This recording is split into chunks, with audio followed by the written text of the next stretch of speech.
Hello friends, সবাই কেমন আছেন? আশা করছি সবাই ভালো আছেন। তো আমিও ভালো আছি। তো আজকে আবার আরেকটা নতুন রেসিপি নিয়ে চলে আসলাম। দেখুন, আজকে গুদক করব। এটা হচ্ছে আমাদের ট্রেডিশনাল ফুড।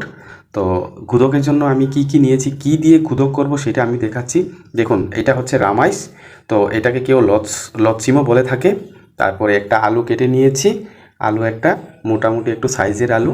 তারপরে একটা কারকোল নিয়েছি, দেখুন একটা কারকোল নিয়েছি, আপনারা কারকোল তো চেনেন।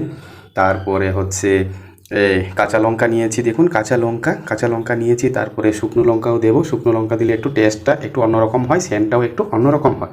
তারপরে হচ্ছে আসল মেন যেটা দিতে হবে আমাদের ড্রাই ফিশ। এই ড্রাই ফিশটা কিন্তু শীতল, যাকে বলে আমরা শীতল। তো এই ড্রাই ফিশটা কিন্তু দিতে হবে, ড্রাই ফিশ মাস্ট বি। আপনারা ওজন মতো দিবেন, পরিমাণ মতো দিবেন। তারপরে হচ্ছে পেঁয়াজটা আমি কখন দেব সেটা আমি আপনাদেরকে দেখাবো, আপনারা সঙ্গে থাকবেন। তো তারপরে হচ্ছে নুন দিতে হবে, নুন আপনারা টেস্ট অনুসারে দেবেন। তো তারপরে কতটুকু পরিমাণ জল লাগবে গুদকের জন্য সেইটা আমি দেখাচ্ছি।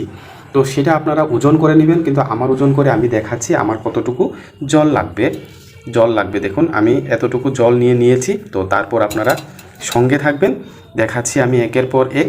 তারপরে আমি দেখাচ্ছি আপনাদেরকে। দেখুন, আবার আমি দেখাচ্ছি কি কি সামঞ্জস্য নিয়েছি গুদকের জন্য, কি গুদক বানাচ্ছি, কি দিয়ে গুদক বানাচ্ছি। দেখুন, তারপর আমি দেখাচ্ছি আপনাদেরকে। তো সঙ্গে থাকবেন। পেঁয়াজটা কোন সময় দেওয়া হবে, কখন দেওয়া হবে সেটা আমি দেখাচ্ছি, সঙ্গে থাকবেন। ওকে, ওগুলো একসাথে দিয়ে দিয়েছি। এখন নুন আমি পরিমাণ মতো নুন দেব, কিন্তু আপনারা পরে আবার টেস্ট অনুসারে দেবেন নুনটা। আমার পরিমাণ মতো আমি দিয়েছি, তো আপনারা আপনাদের পরিমাণ মতো করে নুনটা দেবেন। ঠিক আছে, সঙ্গে থাকবেন আপনারা। তাহলে আমি দেখাচ্ছি আপনাদেরকে। গুদক রান্না হবে আজকে, রামাইস কারকল আলু গুদক। A few moments later. Hello বন্ধুরা, এখন ফুটতে শুরু করেছে। আমি এখন পেঁয়াজ দিয়ে দেব। দেখুন, পেঁয়াজ আমি দিয়ে দিচ্ছি। তো আমার তৈরি হচ্ছে আলু, কারকল আর রামাইসের গুদক। তো রামাইস অনেকে বলে থাকে, আবার বরবটি অনেকে বলে থাকে, লচ্ছি। তো লচ্ছয়ের গোদক শুরু হয়ে গেছে, দেখতে থাকুন, আপনারা সঙ্গে থাকবেন। আমি আরও দেখাচ্ছি। বরবটি, কেউ বলে বরবটি, কেউ বলে লচ্ছিম, কেউ বলে লচ্ছই, কেউ বলে আবার রামাইস। 5 minutes later.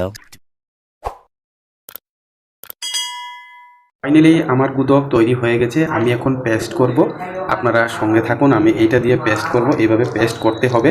তো আমি ফাইনালি দেখাচ্ছি আপনাদেরকে, সঙ্গে থাকেন আপনারা। আমি এখন পেস্ট করছি গুদকটা। আসল যে গুদক কীভাবে তৈরি হয় সেটা আমি দেখাচ্ছি। A few moments later. Finally complete হয়ে গেল গুদক। তো গুদক কমপ্লিট হয়ে যাওয়ার পর আমি আবার কাঁচা পেঁয়াজ দিয়ে দেবো। আপনাদের যদি কাঁচা পেঁয়াজ খাওয়ার ইচ্ছা থাকে তাহলে দিতে পারেন, ইচ্ছে আপনাদের। তো আমি কাঁচা পেঁয়াজ দিয়ে দেবো। এটা মিক্স করে নেব, আবার হাতা দিয়ে চামিচ দিয়ে মিক্স করে নেব। তো সবাইকে অসংখ্য অসংখ্য ধন্যবাদ আমার এই ভিডিওটা দেখার জন্য।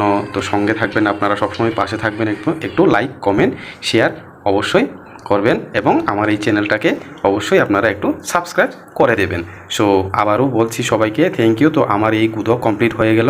কারকল আলু রামাইস গুদক, বরবটি গুদক কমপ্লিট হয়ে গেল। তো সবাইকে অসংখ্য অসংখ্য ধন্যবাদ। Thank you.